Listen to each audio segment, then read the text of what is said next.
पण वैष्णवीशी त्या कार्यक्रमाच्या निमित्तानं काही भेट झाली तुमची, त्या कुटुंबियांशी काही भेट झाली होती? मला एवढं आठवत नाही, पण कदाचित नाही. बर. त्यांच्याशी माझी भेट नाही झाली हम्म. ताईंशी. पण बाकीचे बाकी होते ते सगळे त्यांना मी भेटले असेल. पण ताईंसोबत माझं काही कॉन्टॅक्ट म्हणजे असं काही भेटणं वगैरे काही नव्हतं. गौतमीजी, तुम्ही एक संवेदनशील महिला आहात आणि आज महाराष्ट्रात अगदी धीरानं तुम्ही तुमची कला सादर करताय. एक महिला म्हणून या सगळ्या घटनेकडे तुम्ही कसं पाहता? आजही या समाजामध्ये स्त्रीकडे बघण्याचा दृष्टिकोन, तिला वागवण्याचा दृष्टिकोन कसा दिसतो तुम्हाला?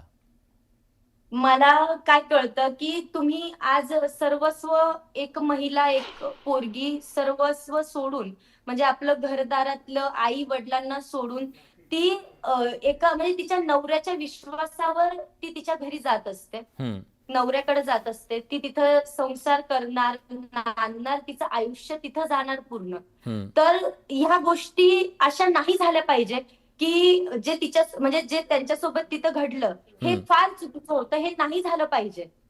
आणि हे आता आपल्यासाठी हा संदेश म्हणावा की आज हे प्रकरण झालंय तर याच्यावरनं आपण काहीतरी शिकलं पाहिजे की हम्म. एका पोरीनी म्हणजे तुम्ही लव्ह मॅरेज करणार किंवा तुम्ही पळून लग्न करणार, ह्या गोष्टी खरंच नाही केल्या पाहिजे. आई वडिलांच्या सहमतीने हे केलं पाहिजे जे काही असेल ते. हम्म. कारण आई वडील आपल्याला कधी चुकीचं सांगत नाही. आणि ह्या गोष्टीचा फक्त तुम्हालाच म्हणजे त्या महिलेला त्रास नाही होणार ना. आज हम्म. किती केलं तिच्या आईला पण तिच्या वडिलांना किती त्रास होतोय. मी त्यांची एक बाईट पाहिली म्हणजे त्यांनी एक हो. सांगितलं एक रील पाहिली मी हम्म. की पोरींनो पळून जाऊन लग्न करू नका, आई वडिलांच्या सहमतीने लग्न करा. हम्म. ते पाहून माझं एवढं मन भरलं ना की भरून आलं की हे खरंच किती चुकीचं आहे. हे झालं ते हे नव्हतं व्हायला पाहिजे असं.